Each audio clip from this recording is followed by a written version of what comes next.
आंतरराज्यीय टोळीच्या मदतीने गुन्हे करणारा सराईत गुन्हेगार स्थानिक गुन्हे शाखा अकोला यांच्याकडून अटक. दिनांक 29 फेब्रुवारी 2024 रोजी सकाळी अकोला शहरातील अलंकार मार्केट येथील 7 ते 8 दुकानाचे शटर उचलून चोरी केल्याची खळबळजनक प्रकार समोर आला होता. घटनेदरम्यान 5 संशयितांनी शहरातील 7 मोटारसायकली चोरी करून 5 मोटारसायकली सोडून देऊन 7 ते 8 बंद दुकानाचे शटर उचलून चोरी करून 2 बुलेट मोटारसायकल घेऊन फरार झाले होते.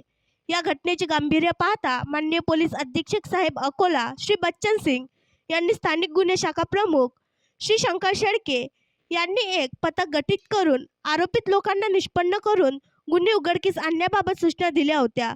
त्याप्रमाणे स्थानिक गुन्हे शाखा अकोला पथकातील पोलीस हवालदार फिरोज खान, अब्दुल माजिद, खुशाल नेमाडे, महेंद्र मलिये, पोलीस अंमलदार वासिमुद्दीन, आकाश मानकर, अभिषेक पाठक, धीरज वानखडे, चालक पोलीस हवालदार प्रशांत कमलाकर यांनी सतत 9 दिवस अथक परिश्रम घेऊन 5 संशयितांचा अहमदनगर जिल्ह्यापर्यंत माग काढून चोरलेली बुलेट मोटारसायकल जप्त केली होती.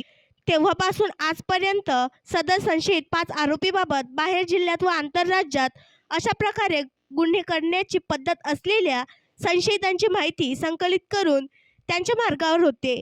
तांत्रिक विश्लेषणानंतर हैदराबाद येथील एक इसम हा संशयित गँगच्या सोबत अमरावती येथून संपर्कात असल्याचे निष्पन्न झाल्याने त्याच पथकाने अमरावती स्थानिक गुन्हे शाखा यांच्या मदतीने संशयित इसम नामे फरहान अहमद अब्दुल गफार वय 30 वर्ष, व्यवसाय ड्रायव्हर, राहणार चंद्रगुट्टा हैदराबाद, हल्ली मुक्काम ग्राम कापूस लळणी तालुका अंजनगाव जिल्हा अमरावती यास ताब्यात घेऊन विचारपूस केली असता त्याने गुन्हा केल्याची कबुली दिली असून त्याच्यापासून पोलीस स्टेशन अकोटफैल येथील गुन्ह्यात वापरलेली मोटारसायकल आणि नगदी रक्कमपैकी त्याच्या हिशावर आलेले नगदी आणि मोबाईल असा एकूण 1,12,500 रुपयाचा मुद्देमाल जप्त करण्यात आला आहे.